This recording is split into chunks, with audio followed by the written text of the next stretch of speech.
किए हुए थे वहां पर उम्मीदवार उनको, और उसके बाद मुकेश सहनी के भाई को वहां से टिकट दिया गया और उन्होंने नॉमिनेशन भी किया। लेकिन परिस्थितियां ऐसी बनी कि उनको अपना वापस लेना पड़ा और जो आरजेडी के वहां पर उम्मीदवार थे उनको कंटिन्यू करना पड़ा। तो मुकेश सहनी की नाराजगी इस बात को लेकर भी कहीं ना कहीं है, और यही वजह है कि एक के बाद एक मुकेश सहनी का जो महागठबंधन के साथ चुनाव प्रचार का कार्यक्रम है वो रद्द हो रहे हैं। तो शुक्रिया। और मधुबन की विधानसभा सीट ऐसे में अब सेंटर पॉइंट बन चुकी है। मधुबन विधानसभा क्षेत्र की रैली में ना जाने पर मुकेश सहनी ने इस पर अपनी सफाई भी दी है। क्या वो कह रहे हैं, जरा गौर से सुनिए।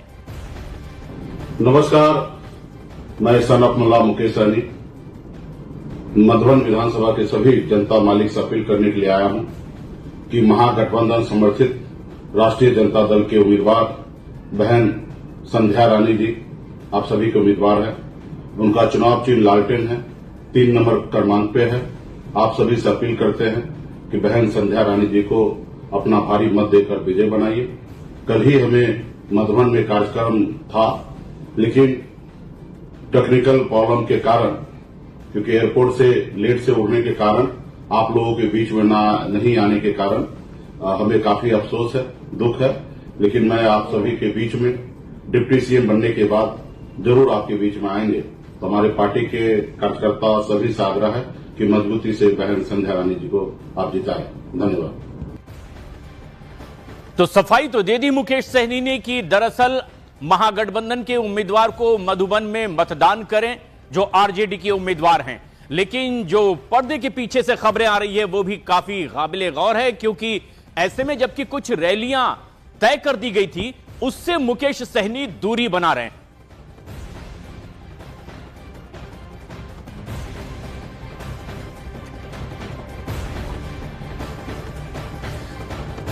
दिव्यज्योति वीआईपी स्पोक्सपर्सन हमारे साथ इस वक्त जुड़े हुए हैं। दिव्यज्योति जी, जिस तरह की खबरें आ रही है, क्या आधिकारिक तौर पर आप कहना चाहेंगे इन खबरों पर कि कोई बड़ा फैसला भी ले सकते हैं मुकेश सहनी 14 तारीख से पहले? देखिए, ये बिल्कुल इस बात की मैं खंडन करता हूं। ये किसी तरह से एक पिछड़ा और अति पिछड़े के बीच में दीवार खड़ा हो, उसके लिए भारतीय जनता पार्टी इस तरह की बातें और इस तरह की करके प्लांटेड करवा रही है। आज आदरणीय तेजस्वी यादव जी के अगले बिहार के मुख्यमंत्री जो हमारे बनने वाले हैं, उनका जन्मदिन है। दोनों एक दूसरे को केक खिलाए, दोनों सुबह एक साथ प्रचार में गए। रही मधुबन की बात, वो तो कल की खबर है, वो आज कहाँ है? आज तो मेरे नेता कटिहार घूम रहे हैं, बिहपुर घूम रहे हैं, आज देखिए प्रचार कर रहे हैं। बिल्कुल, ये बात तो सही है दिव्यज्योति जी, लेकिन जितौरा की रैली से दूरी बनाने की कोई वजह खास है? दिव्यज्योति जी, जितौरा की रैली में जो शामिल होने वाले थे वहां नहीं हुए, दूरी बनाई, ये कोई खास वजह भी? नहीं, देखिए, कल वहां भाजपा का बड़े नेताओं का कार्यक्रम था। हमारे पायलट ने वहां ऊपर से हेलीकॉप्टर से वो पायलट ने देखा वहां फायर ब्रिगेड मौजूद नहीं था, उसने लैंड नहीं कराया। आप बिना फायर ब्रिगेड का कैसे नीचे लैंड करा सकते हैं? आप एक तरफ अनुमति देने में दिक्कत होती है, पटना से उड़ान भरने में दिक्कत होती है।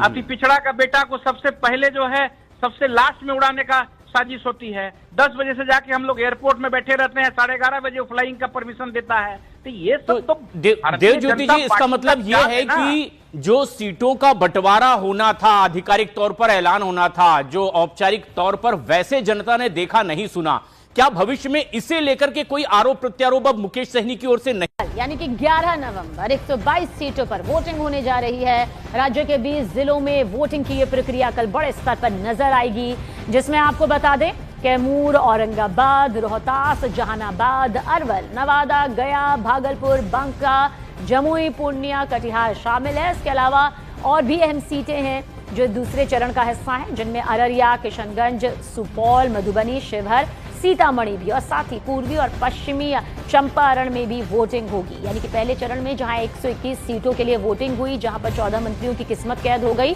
तो वहीं दूसरे चरण में 122 सीटों के लिए वोटिंग यहां पर होनी है। और सभी पार्टियों ने देखिए चुनाव प्रचार में अपनी पूरी ताकत यहां पर झोंकी है। इस बीच नेताओं की बयानबाजी भी तेज रही। केंद्रीय मंत्री गिरिराज सिंह ने लालू यादव परिवार की कलह पर निशाना साधा, जबकि चिराग पासवान और सम्राट चौधरी ने दावा किया कि नीतीश कुमार ही दोबारा सीएम बनेंगे। तेजस्वी यादव ने चुनाव आयोग पर सवाल उठाए तो वहीं जेडीयू ने कहा कि किसी महिला को मुख्यमंत्री रोजगार योजना की 10,000 की रकम वापस नहीं करनी होगी। प्रचार के दौरान मुख्यमंत्री नीतीश कुमार ने 1000 किलोमीटर की यात्रा कर जनता से सीधा संवाद भी किया। देखिए, मैं एक भारतीय जनता पार्टी का राजनीतिक कार्यकर्ता हूं और यहाँ कोई वैकेंसी नहीं है। नीतीश आज भी है और कल भी रहे। पहला चरण का चुनाव जब खत्म हुआ उसमें हम लोगों की भारी बढ़त है और आज दूसरे चरण का प्रचार जो है खत्म हुआ है। इसमें चाहे बुजुर्ग हो, माताएं बहनें हो, नौजवान युवा साथी हो, हर जात हर वर्ग के लोग जो है महागठबंधन के पक्ष में मतदान कर रहे हैं। बिहार की जनता के मन में हमारी इस डबल इंजन की सरकार को लेकर आज जब प्रचार समाप्त हो गया, ऐसे में मेरा जो अनुभव रहा 150 के आसपास जो सभाएं हुई हैं, मैं ये मानता हूँ कि हम लोग एक मजबूत सरकार बनाने जा रहे हैं। उत्साह है लोगों में और ये उत्साह परिवर्तन लाता है। ये भारी बहुमत से लोग जिताना जब चाहते हैं या किसी को हराना चाहते हैं, ये तभी इस तरह का उत्साह होता है। तो जाहिर सी बात है कि एनडीए को हराना चाहते हैं और महागठबंधन को जिताना चाहते हैं। माहौल तो एकदम स्पष्ट है। 6 तारीख को ही माहौल हो गया था। नारी शक्ति जागृत हो गई है। 70% वोट नारियों ने दिया है और ये इंडिकेट करता है कि नीतीश कुमार का किए हुए काम का वो जवाब दे रही है और सरकार हम लोगों का हर हालत में प्रचंड बहुमत से 14 तारीख को बनेगा। और वहीं भागलपुर विधानसभा सीट पर चुनाव प्रचार के अंतिम चरण में कांग्रेस उम्मीदवार अजीत शर्मा के समर्थन में उनकी बेटी और बॉलीवुड स्टार नेहा शर्मा भी कुछ इस तरह से उतरी। पूरे जोश खरोश के साथ नेहा ने बूढ़ानाथ मंदिर में पूजा अर्चना के बाद पिता के साथ खुली जीप में देखिए रोड शो किया। सड़क के दोनों तरफ भारी भीड़ नजर आई। लोगों ने बॉलीवुड स्टार की एक झलक पाने के लिए उत्साह दिखाया। नेहा ने समर्थकों का हाथ हिलाकर अभिवादन किया और कहा कि वो हर चुनाव में पिता के लिए प्रचार करने आती हैं क्योंकि उन्हें जनता का अपार प्यार मिलता है। वहीं अजीत शर्मा ने कहा कि बेटी नेहा शर्मा उनके लिए लकी साबित होती है और जनता के सहयोग से वो इस बार भी भारी मतों से जीत हासिल करेंगे। चुनाव प्रचार के आखिरी दौर में कांग्रेस नेहा शर्मा की मौजूदगी से माहौल को और ज्यादा जोशीला बनाती हुई नजर आई।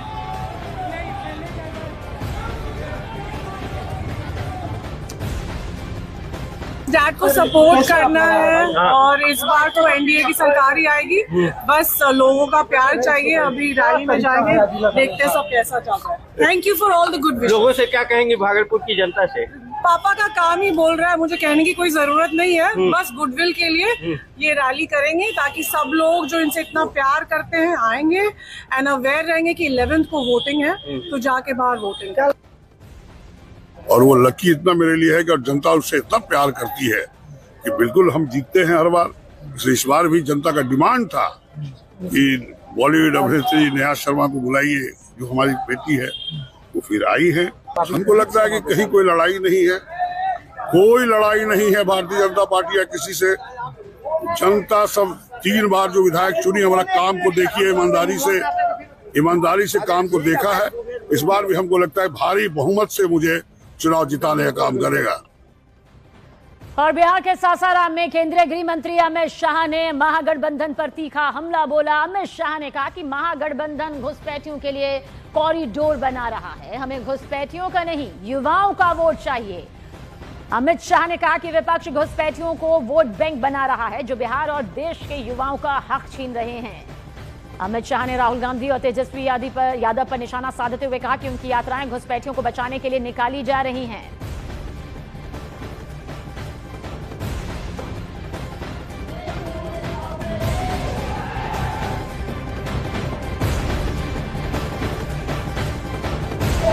राहुल बाबा को जितनी यात्रा निकालेंगे निकाले, पटना से लेकर इटाली तक, मगर वो घुसपैठियों को बचा नहीं पाएंगे।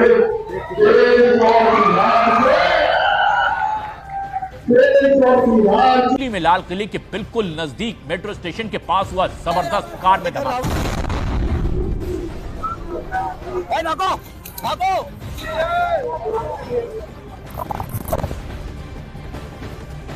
लेकर राहुल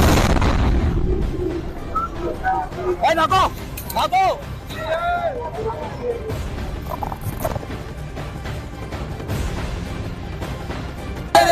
लेकर राहुल भागो भागो। ये वो तस्वीर जिसमें धमाके की सीधी आवाज सुनाई दे रही है और आवाज इतनी ज्यादा कि कुछ देर बाद अचानक उस माइक पर भी सन्नाटा छा जाता है। यह सन्नाटा बताता है कि वो धमाका कितना जोरदार था।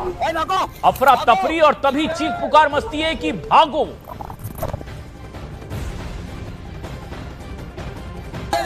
लेकर राहुल